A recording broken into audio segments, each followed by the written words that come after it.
waa xirfadlayaal tababaran oo ku jira howl u baahan mas'uuliyadda ahayaan oo kale.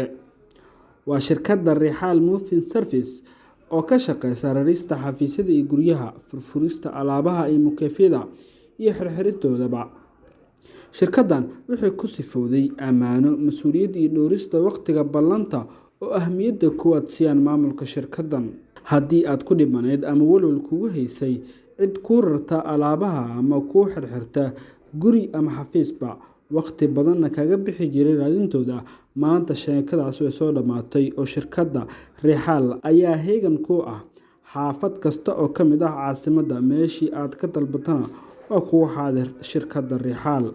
Maamulka shirkadda Rexall oo la hadlay gal ganacsi ayaa ballan qaaday in si hufan ay ugu adeegi doonaan bulshada ku dhaqan caasimadda ee soo dalbada adeegyada ay bixiyaan. Xarunta shirkadda Rexall oo ku taalla isgoyska Marboolyo ee degmada Shibis waxaa macaamiisha loo qabanayaa howlo ay ka mid yihiin raritaanka alaabaha kala duwan iyo weliba farsamooyinka la xiriira. Waxay ka wacaan bulshada taleefanada iyagoo muddo kooban ugu adeega bulshada wacda shirkadda Rexall.